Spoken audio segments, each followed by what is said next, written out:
Hello anime lovers, स्वागत है आपका वाइपर एनिमे एक्सप्लेन्ड चैनल पर। और आज हम देखेंगे सोलो लेवलिंग सीजन 2 के एपिसोड नंबर 5 को। पिछले एपिसोड की लिंक आपको डिस्क्रिप्शन में मिल जाएगी। तो चलिए जानते हैं इसकी आगे की कहानी को बिना किसी देरी के। अब तक हमने देखा कि जिनवू माइनिंग टीम के साथ एक ए रैंक डंजन में जाता है। वो इस डंजन के बॉस से लड़ना चाहता है, लेकिन अचानक ही उसके पीछे चाहीन आ जाती है और जिनवू से पूछती है कि वो यहाँ क्या कर रहा है। जिनवू अब झूठ बोलता है कि वो रास्ता भटक गया था और यहाँ आ गया। चाहीन बोलती है कि तुम माइनिंग टीम से हो क्या? तुम्हें पता नहीं कि ये बॉस का कमरा है? जिनवू मन में सोचता है कि चाहीन सच में कमाल की हंटर है, क्योंकि जिनवू को भनक भी नहीं लगी कि कब वो उसके पीछे आ गई। जिनवू ने अपने हथियार को गायब कर दिया था और चाहीन सोचती है कि उसे वहम हुआ था क्या? इसके हाथ में तो अभी एक हथियार था। चाहीन जिनवू को यहाँ से बाहर निकलने को बोलती है, क्योंकि अगर उसने बॉस को भड़का दिया तो पूरी माइनिंग टीम पर खतरा आ जाएगा। जिनवू यहाँ से जाने लगता है। अब जैसे ही वो चाहीन के पास से गुजरता है तो चाहीन को कुछ महसूस होता है और वो जिनवू को रोक कर उसका शरीर सूंघने लगती है और बोलती है कि तुम में से तो बदबू नहीं आ रही, तुम सच में हंटर ही हो ना? इसके बाद वो आईडी कार्ड पर जिनवू का नाम और रैंक देखती है और कहती है कि तुम जा सकते हो। दोस्तों, असल में चाहीन की नोज बहुत सेंसिटिव है और उसे हंटर्स और मॉन्स्टर्स में से बहुत ज्यादा बदबू आती है, इसीलिए वो हमेशा अपनी नाक पर रुमाल रखती है। लेकिन जिनवू पहला ऐसा हंटर था जिसमें से उसे बदबू नहीं आ रही थी, बल्कि खुशबू आ रही थी। जिनवू अब माइनिंग टीम के पास चला जाता है, जो कहते हैं कि तुमने चाहीन से बात की, तुम तो बड़े किस्मत वाले हो। वो लंच टाइम में डंजन में आती रहती है बॉस पर नजर रखने के लिए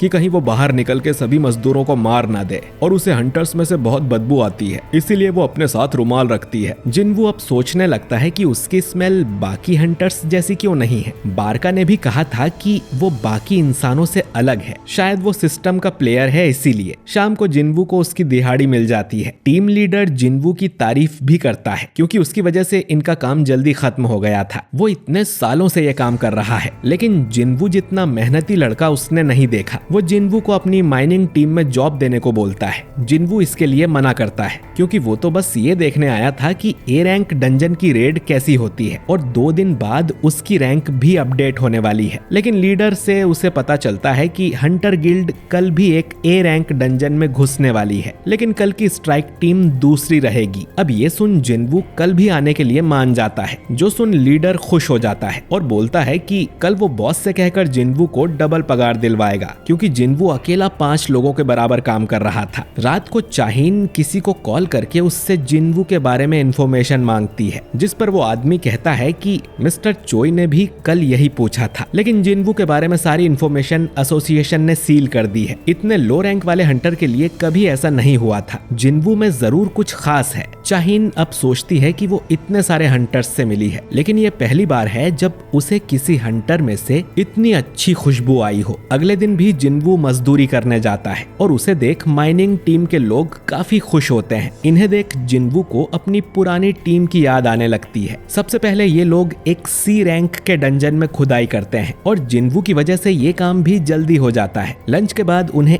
ए रैंक डंजन में जाना था। लीडर फिर से जिनवू को जॉब का ऑफर देता है कि वो उसे 5 गुना ज्यादा पगार देगा, लेकिन जिनवू मना कर देता है। तभी इनके पास कैप्टन सॉन कीहून आता है, जो कि आज की अटैक टीम का लीडर है। उसे एक आदमी चाहिए था जो कि उनका सामान उठा सके, क्योंकि उसका कुली आज काम पे नहीं आया है। माइनिंग टीम में सभी लोग छोटी रैंक के हैं, तो ए रैंक के डंजन में लड़ाई के समय जाने में उन्हें डर लग रहा था, भले ही उन्हें ज्यादा पैसे क्यों ना मिले। अब जिनवू हाथ ऊंचा कर कहता है कि वो ये काम करेगा। उसके साथ ही जिनवू को समझाते हैं कि अंदर ए रैंक वाले मॉन्स्टर होंगे और उसकी जान को खतरा हो सकता है, पर जिनवू कहता है कि उसे डर नहीं लगता। आज वाला गेट कल जितना खतरनाक नहीं है, इसीलिए इस दूसरी टीम को भेजा गया है। इस टीम में 6 ए रैंक और 3 बी रैंक वाले हंटर्स थे, लेकिन इसमें कोई भी एस रैंक हंटर नहीं था। ये सब लोग अब डंजन के अंदर जाते हैं। जिनवू महसूस करता है कि इस डंजन की मैजिक पावर कल वाले डंजन से कम है, लेकिन फिर भी उसे कुछ अजीब लग रहा था। अब एक लड़की जिनवू से कहती है कि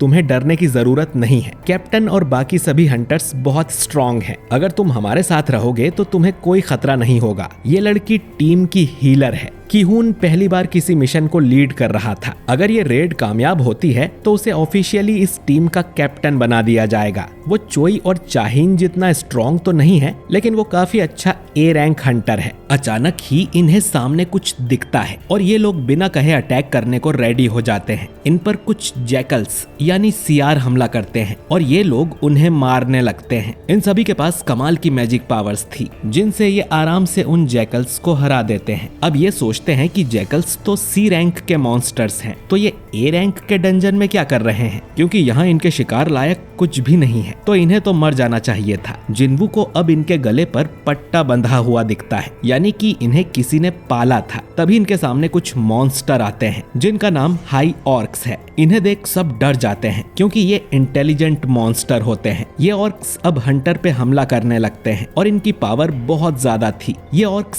सीधा ही कमजोर हीलर्स को निशाना बनाते हैं। जादूगर उनसे लड़ते हैं, लेकिन उनके जादू का ऑर्क्स पर असर नहीं हो रहा था। एक लड़की अपने जादू से इन्हें बांधने की कोशिश करती है, लेकिन ये काफी स्ट्रॉन्ग थे तो आराम से छूट जाते हैं। एक जादूगर अपने फायर सोल्जर्स को समन करता है और उन्हें लड़ने को बोलता है। बाकी हंटर भी इन ऑर्क्स से लड़ने की कोशिश कर रहे थे, लेकिन वो इनके सामने कमजोर थे। ये लोग नंबर में भी ऑर्क्स के मुकाबले कम थे। ए रैंक को इनसे लड़ने में दिक्कत हो रही थी, तो बी रैंक तो इनके सामने टिकेंगे ही नहीं। एक ऑर्क अब एक बी रैंक वाले हंटर का हाथ काट देता है। ली नाम की हंटर अपने मैजिक से उस ऑर्क को पकड़ लेती है और हीलर उस हंटर के हाथ को वापस से ठीक कर देती है। लेकिन तभी उसके पीछे एक बड़ा सा ऑर्क आता है और हीलर समझ जाती है कि उसकी मौत पक्की है। लेकिन तभी अचानक उस ऑर्क का गला दबने लगता है और उसकी मौत हो जाती है। हीलर को समझ ही नहीं आता कि ये कैसे हुआ। ये काम असल में जिन्वू ने किया था, जो कि अपनी स्टेल्थ वाली स्किल से गायब हो गया था। इसके बाद वो सभी मॉन्स्टर्स के हाथ पैर पर चाकू से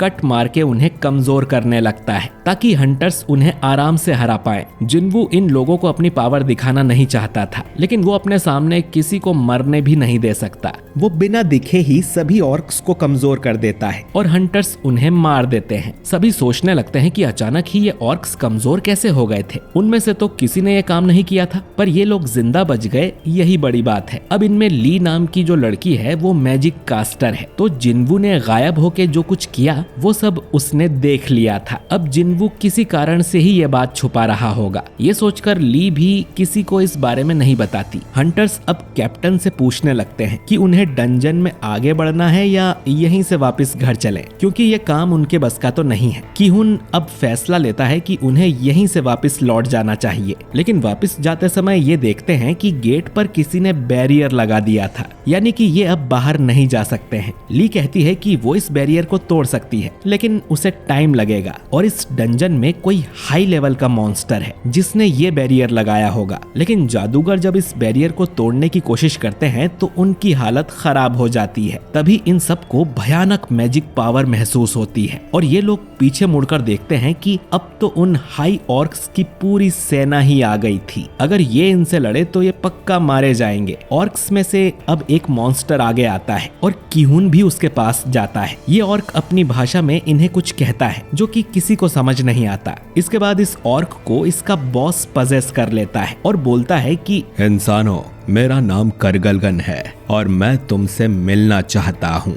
ये बैरियर इसी ने लगाया था, क्योंकि ये इस ट्राइब का महान जादूगर है और इस डंजन में उससे ज्यादा स्ट्रॉन्ग और कोई नहीं है। तो इनके पास दो रास्ते हैं, या तो अभी करगलगन की सेना के हाथों मारे जाएं, या तो उससे मिलने उसके महल में जाएं। कीहून कहता है कि वो उससे मिलना चाहते हैं। कीहून अब जिन्वू से कहता है कि हम जैसे ही बॉस को देखेंगे उस पर अटैक कर देंगे। उसका ध्यान भटकाने से ये बैरियर हट जाना चाहिए, तब तुम यहाँ से बाहर चले जाना और एस रैंक वाली टीम को जाके सब बता देना। जिन्वू कहता है कि इसमें तो तुम सब मारे जाओगे, जिस पर कीहून बोलता है कि उनका मिशन यहाँ के बॉस को मार के गेट बंद करने का है, यहाँ से जिंदा जाने का नहीं। हीलर अब जिन्वू को अपनी एक डायरी देती है और कहती है कि ये मेरी फैमिली तक पहुँचा देना, हमें अपना मिशन पूरा करना ही होगा, लेकिन तुम यहाँ से जिंदा जा सकते हो। जिन्वू सोचता है कि ऐसी ही सिचुएशन डबल डंजन में हुई हुई थी, लेकिन वहाँ उसके साथ ही जिन्वू को बलि का बकरा बना के भाग गए थे। पर यहाँ सब उल्टा है, ये लोग खुद मरने जा रहे हैं ताकि जिन्वू यहाँ से भाग सके।